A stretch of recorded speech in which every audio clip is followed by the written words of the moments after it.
Okay, what up? This is JERMZ. JERMZ Boxing, aka JERMZ is the boxing prophet.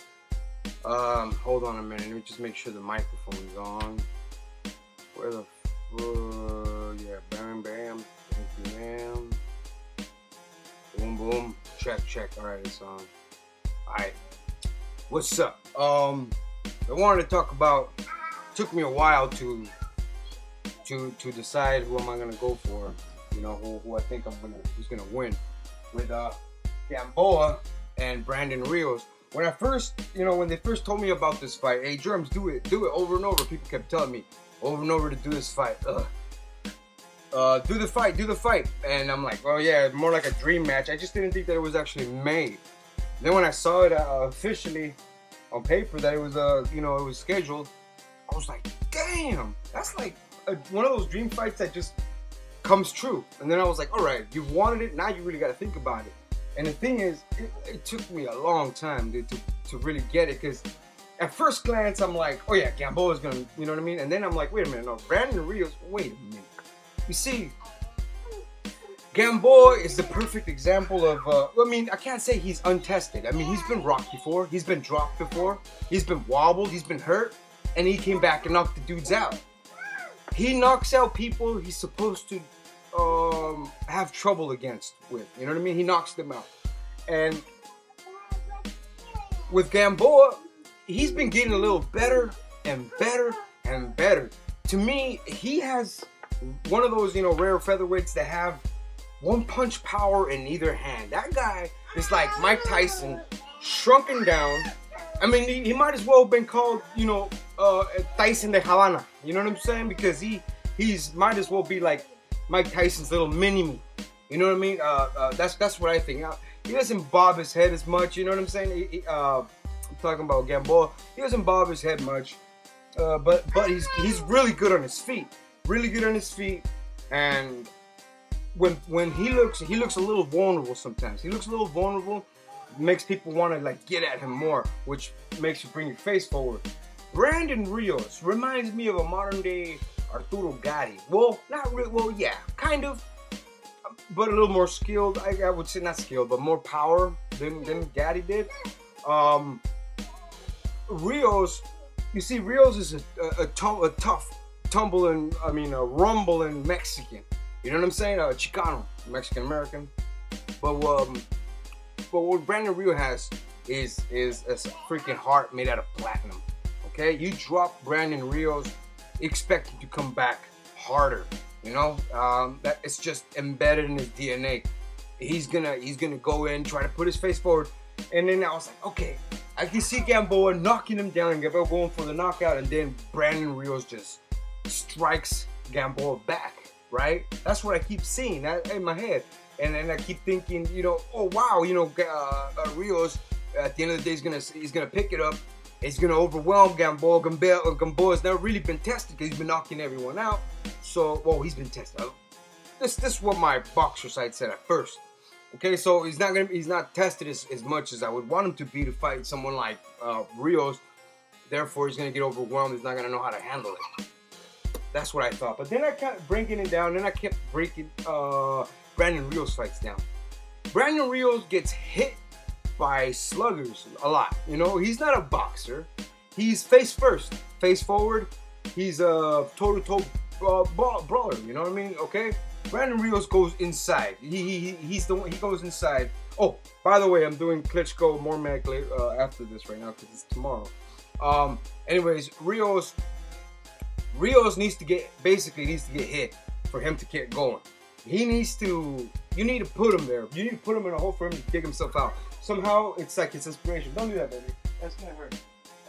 Like he needs that kind of motivation. He needs to get dropped or something, But Brandon Rios, he's got that Kelly Pavlik complex. He's got the whole, you know what I mean? Like I said, the Arturo Gatti heart, So, but the thing is, if Gamboa puts you down, it's not gonna be like any other people, the other fighters that Rios have fought. I feel like they're gonna box. It's gonna be good. Box Boxy, no baby, don't fight. Don't fight. Let her have it. Don't be like that. Okay? I think it's gonna be a good little good opening round. Then you're gonna see Rios rock Gamboa. And that's gonna make Rios wanna go forward. That's gonna make Gamboa knock him down. And like, you know, like Rios gets knocked down, gets up. But this time he's gonna get really hurt. I see Gamboa hurting Rios. Rios don't move his head, man. So I see one of Gamboa's like little leaping left hooks. Just one. Boom, wobble him. I see Rios getting up. Hurt still. Trying to go to war, get hurt again. Knocked out. I would say round 7. I just see it that way. I don't see Rios going to war toe-to-toe with Gamboa the whole way through and surviving it. I see Rios knocking out Gamboa. Don't get me wrong. If he knocks out Gamboa, dude, that's like an underdog shit right there. Dude, that would make me happy. You know? But the more I think about it, the more I realize that, you know, it's gonna be like, what's that one cat's name? I can't compare. I forgot his name. But anyways, I don't want to lose you. But I don't feel like, you know, I mean, Rios has gotten dropped by lesser opponents than Gamboa, less strong. I mean, not as strong. But I just see Gamboa putting him down and really hurting him. You're gonna see Rios hurt really bad for the first time. If Rios knocks out Gamboa, then damn, Rios is something else.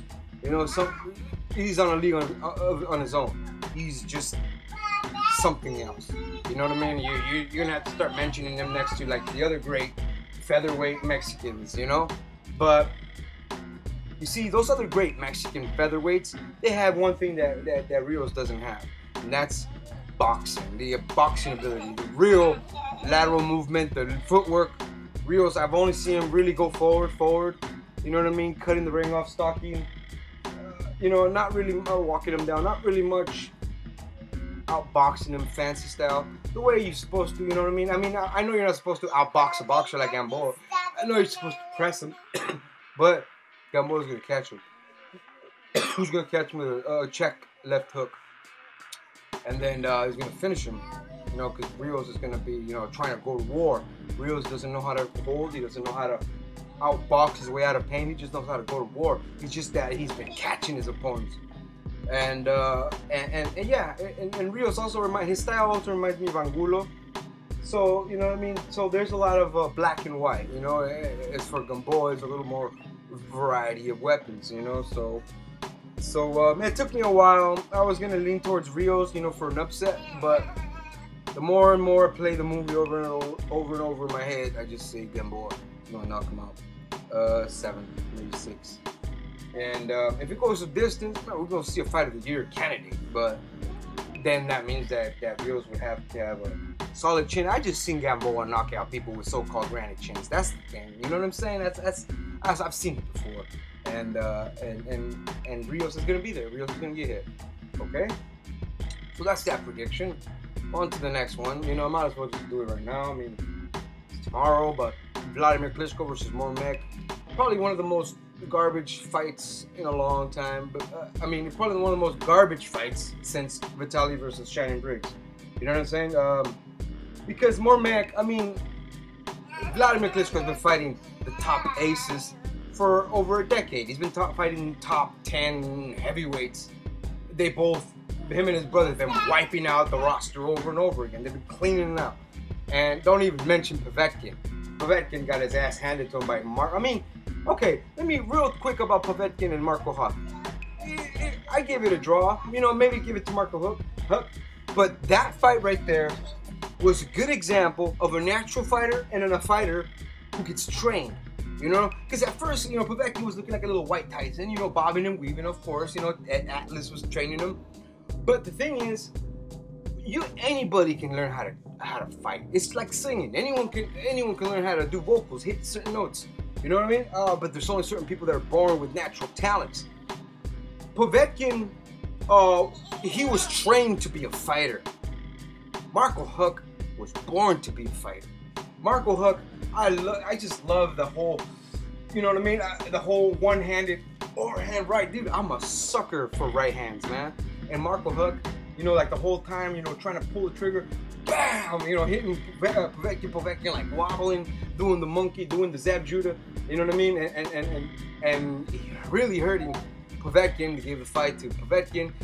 You know, the scorecards were cool, unless that one scorecard that gave Povetkin most of the rounds, and that was the robbery right there. But overall, the fight was a good fight. Dude, Epix is doing an epic thing, doing this, the 3 weekend heavyweight thing with Vladimir Klitschko, MORMECK, you know, Povetkin, Huck, and Vitaly, and freaking Mohawk boy. You know what I mean? So it's been good. Those 2 fights already been solid. This next fight you're gonna see is gonna be a knockout. Okay, so this next heavyweight fight is gonna be a knockout. Jean MORMECK. I don't know, was he from France? MORMECK was a good cruiserweight. He's a tiny heavyweight. He's like, I think he's shorter than Tyson. You know what I mean? So this is gonna be like David and Goliath. He's gonna be like as tall as Klitschko's leg. And MORMECK, you see, even Klitschko didn't want this fight. Klitschko's like, but MORMECK he's a cool person. He's cool outside the ring. He's got a lot of fans all over the world, Canada, you know, France. He's everywhere. He's a very likable guy. So it's kind of like paying him for his whole career. You know, kind of like a big payday for him. You know, for his whole career, for just, you know, sacrificing his body for the culture, for the boxing culture. So okay, whatever. And we get to have another highlight reel for one of Vladimir Klitschko's knockouts. Okay. They used to say that Klitschko had this glass chin. You can't be top ace having a glass chin. You can't do all those amateur fights having a glass chin. He got knocked out by people that had iron fists. Okay, it doesn't mean that, you know, and I don't even want to go there anymore. You know, I've already explained that about the Corey Sanders and Lamont Brewster. You know what I'm saying? So bottom line, Klitschko's have beaten everybody, you know, both together. If one beats one, the other one beats the one that beat the previous Klitschko. You know, that's the way it is. So if you look at Klitschko as one big monster, he pretty much beat everyone he's faced, especially Lewis. But anyways, MORMECK has, if you want to say Vladimir, I was gonna say Vladimir. If you want to say Vladimir has a glass chin, then MORMECK, his chin is made out of chandelier. Because MORMECK, I've seen him get wobbled, stumbled, rocked by the littlest punches, the smallest punches, and he moves his, you see, MORMECK tries to move, he bobs his head, but like very awkwardly, where he puts himself in position to get punched hard, and he tries to do Tyson's, he tries to do the bobbing and weaving, but he's like so slow. I see Vladimir Klitschko really wobbling MORMECK in the first round with a jab, maybe even knocking him down. Not in the first round knocking him down, but I see Klitschko do a jab and actually wobble MORMECK. You're gonna see the real power of his jab. He's gonna wobble MORMECK with a jab, and then when he lands his first right, like in round 2, he's gonna drop MORMECK. I think he's gonna kill MORMECK like in round 2. Maybe even first round knockout. I would not doubt if this is a first round knockout. Mark my words, this may be a first round knockout. You know, the first opening bell. You know Klitschko. You know how Klitschko fights. You know he's gonna stand up, European style, and boom, first jab. And MORMECK's gonna wobble. Boom, boom, and Klitschko's gonna go for it. MORMECK doesn't have a one-punch power, so he's pretty much a sacrificial lamb for this fight. It's cool, you know. Klitschko, Vladimir hasn't had any snacks for a long time. You know what I mean? Vitaly had Shannon Briggs, you know, and he got a lot of flack for it. Vitaly beat up Kisora with one arm. You know what I mean? And that's gangster, man. When you can beat somebody with one arm the whole way through, dominating, and make it a great fight, dude. I don't care what you guys say. Klitschko, Vitaly Klitschko is, to me, is one of the top heavyweights of all time. One of the greatest, top 20, maybe even 10. Well, 20, man. There's a lot of shoes to be filled. I don't give a shit what you say. To me, he's up there. He's up there because he's got this Vitaly Klitschko and I mean Vladimir Klitschko and Vitaly, both of them, mostly Vladimir, gets hated on for the same reasons that Floyd Mayweather gets hated on. Because they keep winning, they keep winning, they keep winning, yet they call their styles boring. Anyone who calls the styles boring, I call them stupid, because those boring styles are actually intelligent. You know what I mean? Pick your punches. You know, set your timing. But anyways, yeah, we're gonna see a mismatch, and which is gonna be a good knockout reel. You know, it's also, you know, it's gonna. Epix is doing a fantastic job, man. They should keep doing this shit. Dude, they're showing America that the heavyweight division is live and kicking. It's always been live and kicking on the other side of the pond, man. Always been like that. So yeah, this is JERMZ Boxing. Subscribe. I got music coming. My bad. You know, tell me less music, more boxing videos, and I kind of smiled. Yeah, that's it. Yeah, I've been lagging. I know I've been lagging. You know, I still need to do Mayweather Cotto, and yeah, just keep on me, man. I like when people try to motivate me like that, because to me, I take my time doing things. Like I get distracted or whatever, I just don't do it, and the fight comes, like, ah, shit, I didn't do it. Oh well, whatever. But yeah, keep reminding me. I like that pressure. I like that pressure because, you know, these boxing videos are not just for me. I mean, I don't do it for fun. I do it for love. And you guys don't subscribe just to listen to my shit. You guys subscribe if you guys want to know what I got to say about certain fights, because it's hard to find passionate fans out there in the real world. It's hard to find people like me, people like you, people that will just want to talk boxing. You know what I mean? It's very hard. Sometimes I talk to my homeboy, blah blah blah. You know, talking about the heavyweight division, and they're like, "Oh well, isn't Tyson fighting?" I'm like, you know what I'm saying? So, you know, just, you know, it's just hard. So just get on me about that, and I like that. So anyways, this JERMZ Boxing, and blah blah blah. Subscribe. We got music coming out more. Yeah, you know, just let me know all these predictions or suggestions for my subscribers. Okay, so peace.